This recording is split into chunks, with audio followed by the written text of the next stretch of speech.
So this is another sunny day, and I've been walking around and looking at some of these large cedar forests.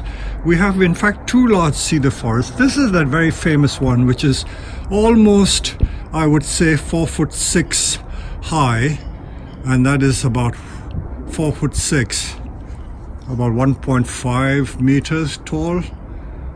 It had, let me count, four and 5, 9 trees in there.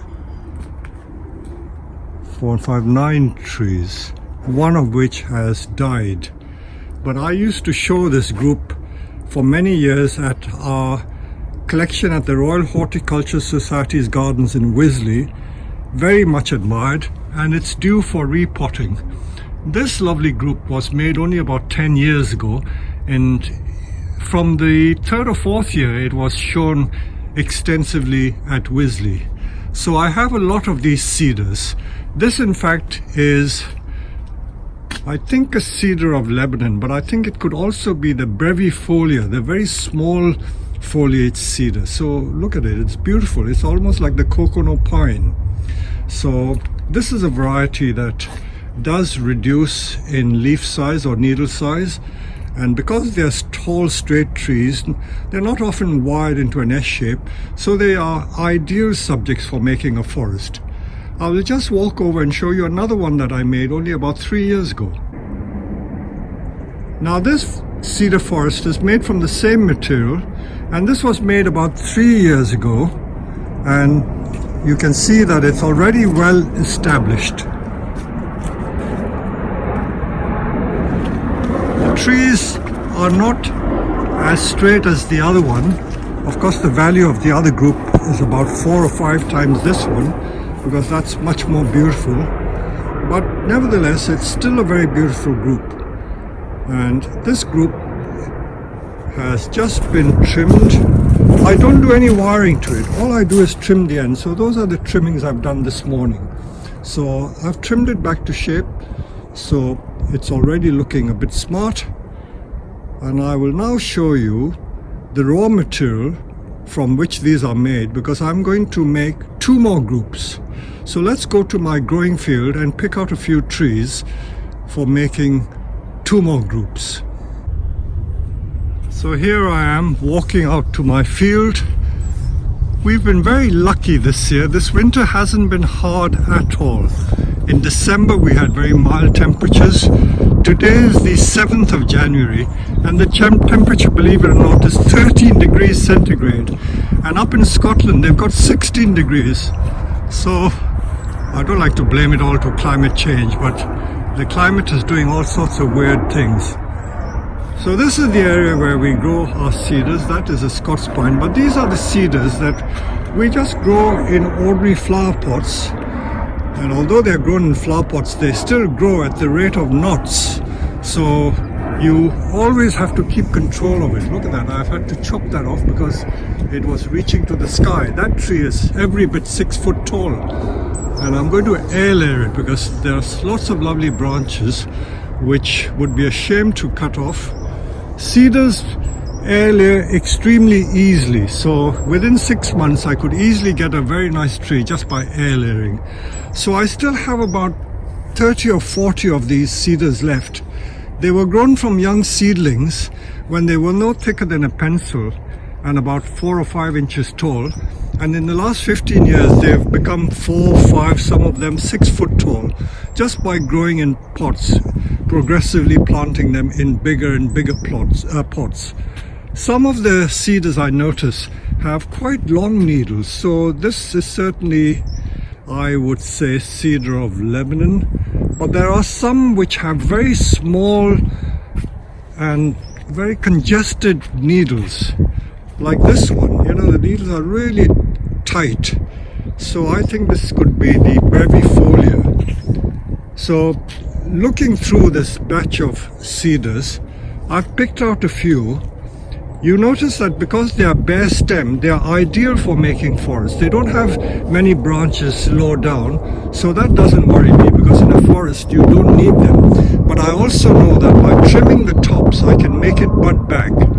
So what I've done, they're all fairly straight trees. The ones that are fairly straight and promising, I've picked out. So these are the ones I've picked out. So I've chosen several. Some have thick trunks, some have thin trunks. They're going to be two groups. So that is probably going to be one group there. And that is also going to be another group. I know that without the white background, you can't see the character of each of these trees, but I can assure you that they should be okay. So let's take them to the greenhouse, our workshop, and we're going to get some of our colleagues to help me make a forest. I won't make them too big. I'll probably make them as 5 tree or 7 tree forest groupings. So here we go. So we brought the trees from the field, and I've selected 1, 2, 3, 4, 3, 7 trees. They are more or less selected at random. I haven't taken any great care to make sure that they are all perfect.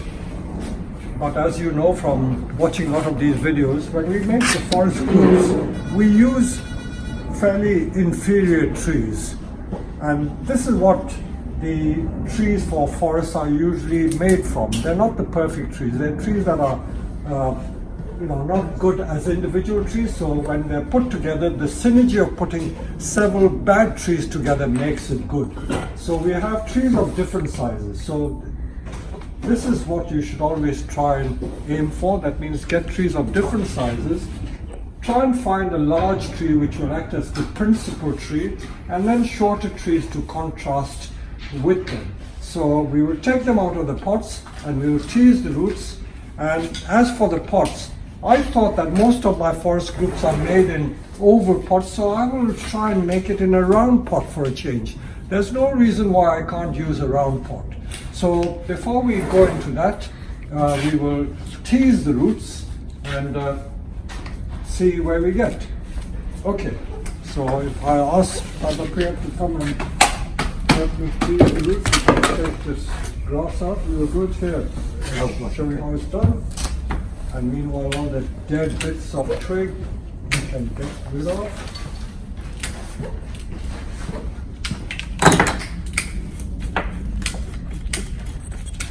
We will do a little bit of wiring as necessary. This particular tree has had wire left on it for a long time, so there's some wire moss.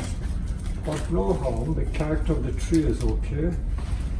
So we'll use everything that we have.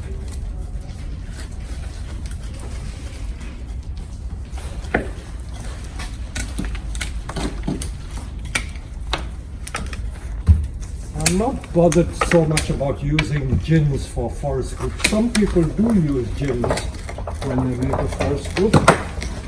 Perfectly alright, but in this instance I don't think we need to do that. So I'm not going to talk so much, we will just show you how we just tease the roots. We have to bear in mind that we're going to try and get all these 7 trees in this pot. And I think it's quite comfortable, so we may not need to cut too much of the root. It will fit quite comfortably. So I will just prepare the pot in the usual way by putting wires. You don't need to see it because we've done this so many times before.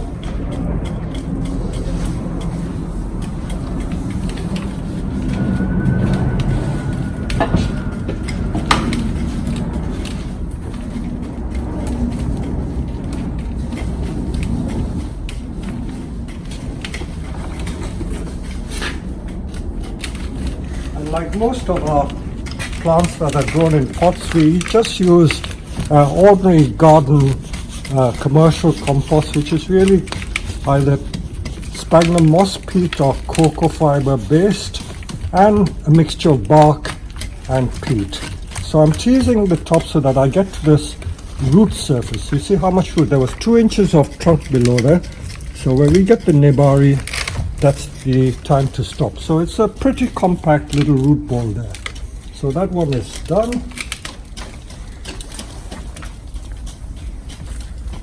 We move on to this one. I always tell our students who come on our workshop that making a forest group is one of the easiest things to do because there's hardly any wiring to do. And it's just really like arranging a bunch of flowers. Arranging it so that the total arrangement looks right. And I always like to use the term synergy because trees which are not very good individually, but when they're put together, the synergy of the group makes them look perfect. I try to wire this at some stage. I don't need it. It's just the odd tree that has been wired. All the others have never been wired. So we will proceed with all the others. And if we are filming in real time, this is going to take hardly any time to do.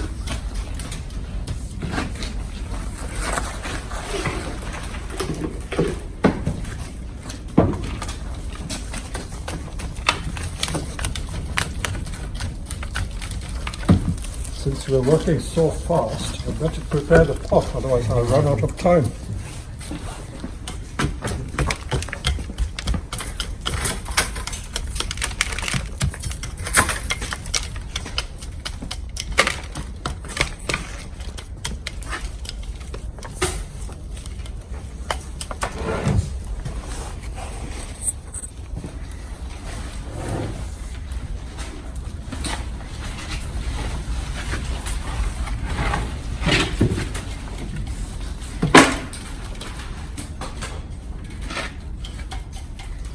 When I put the wires in the pot, I leave the wires quite long because the wires are going to be used for tying the individual trees together and securing them to the pot.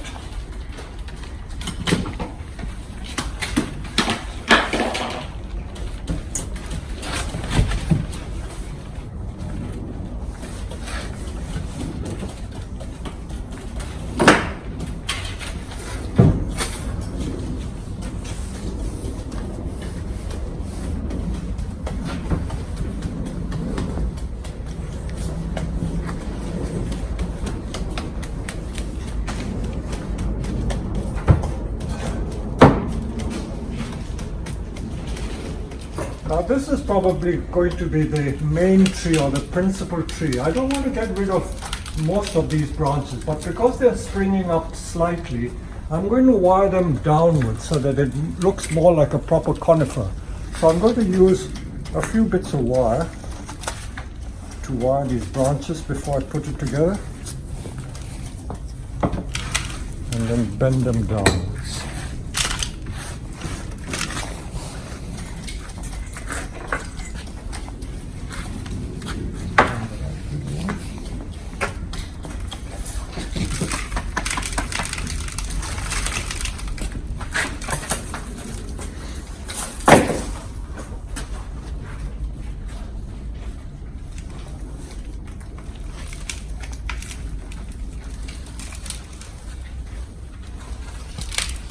I'm just going to wire all the wires, so we don't need to bore you with too much detail. So this is the first tree, the principal tree, that I've done just a bit of wiring to bring the branches down because they look more like a conifer if the branches hang downwards. So that's the first one in there. So it stands up, and then this is the other one.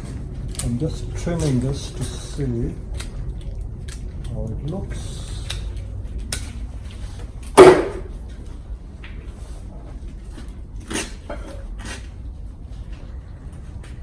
Okay, so these are 2 trees.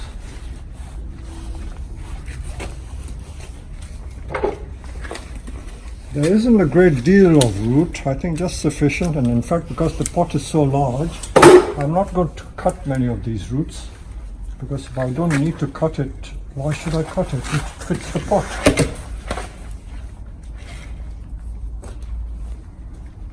Something like that. So you get a rough idea as to where the trees are going.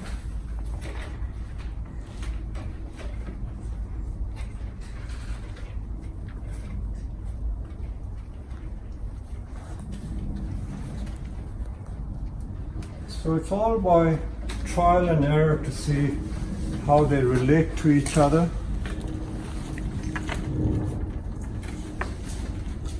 We're going to put some of the lesser trees, the thinner trees and shorter trees towards the back so that it looks as if it's receding away.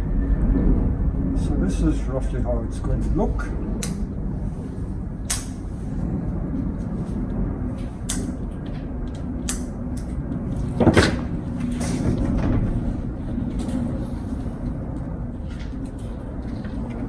Okay, we can now start putting some soil in. We'll use some of the existing soil. It's perfectly okay. Get some of the weeds.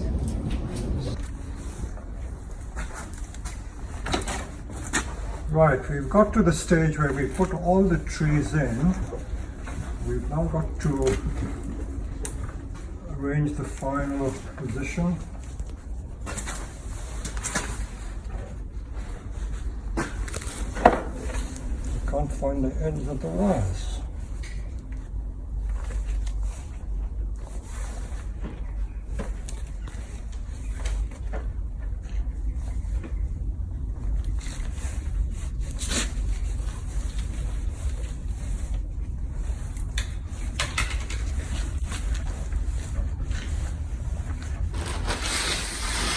So we've got our 6 trees in.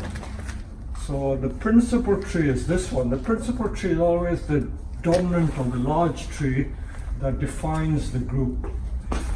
And I'm not making it a very dense group because being evergreen, I want to show a lot of the foliage and the branches. And you notice that we've wired the branches down.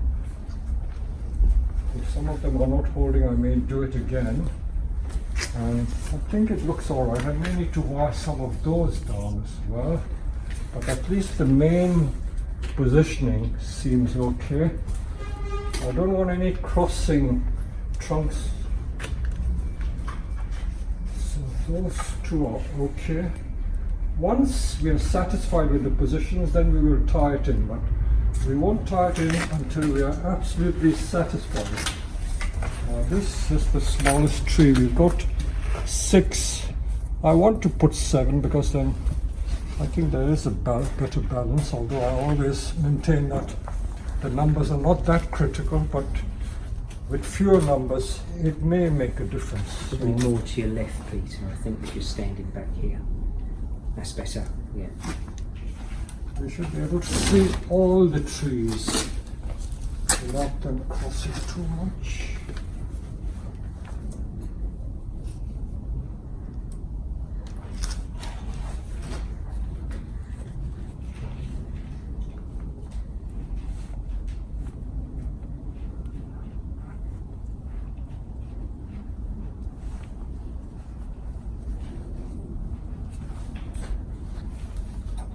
So there is still the overall triangular shape.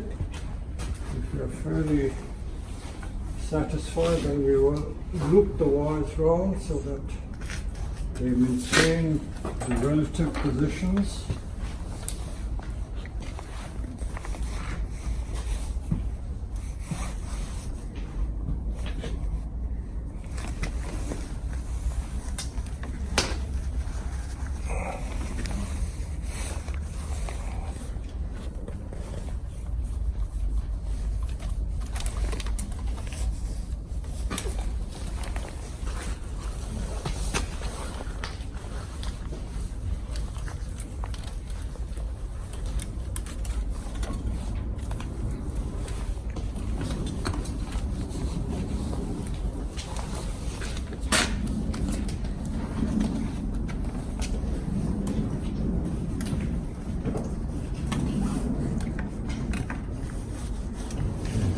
Where we've got to,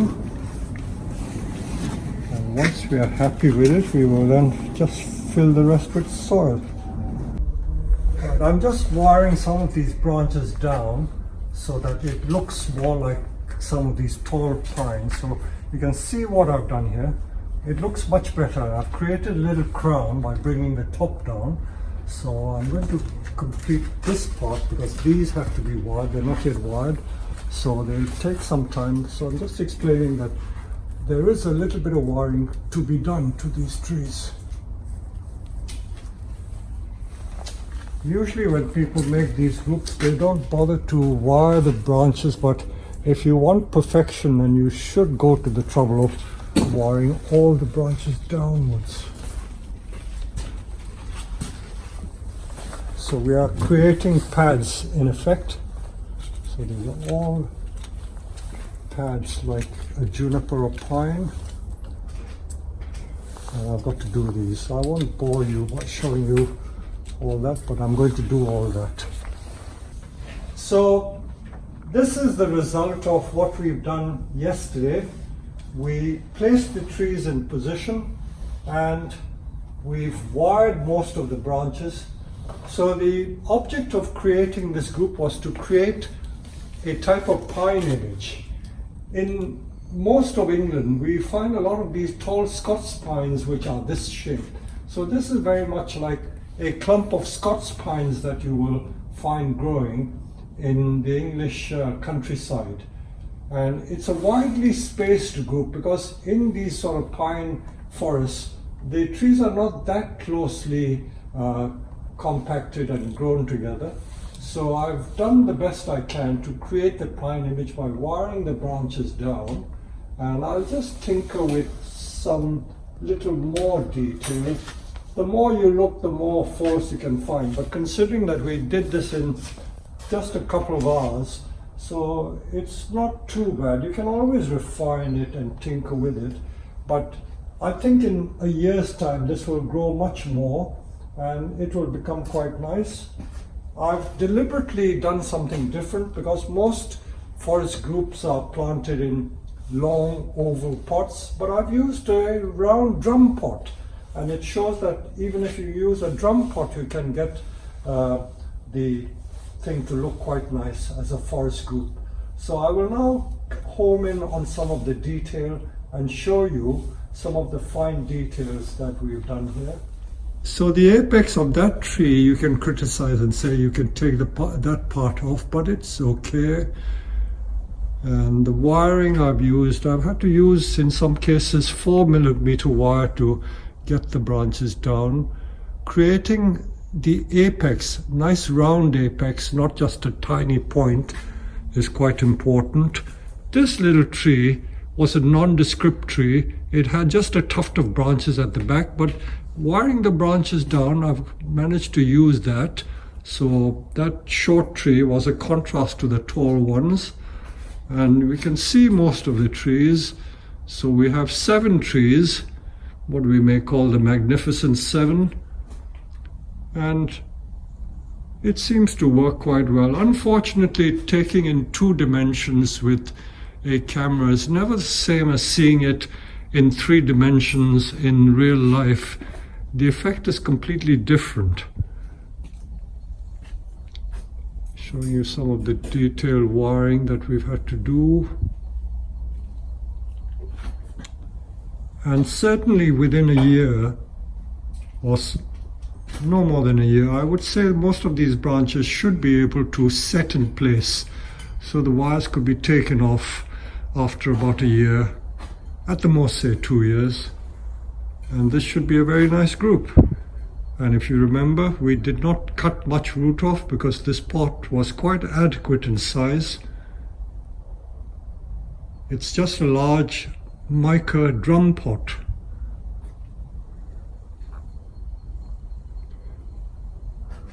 So I hope you enjoyed seeing how this is made. We make a lot of these all the time because we've got all these tall cedar trees, so we're going to do quite a few. And I find that commercially these forest groups are very popular. People love the groups, although individually they're not stunning trees, but together they make such a natural looking group. So I find there is more of a demand for forest groups than for individual trees. So I hope you've enjoyed this little exercise that we did, and I hope you can practice some of this yourself.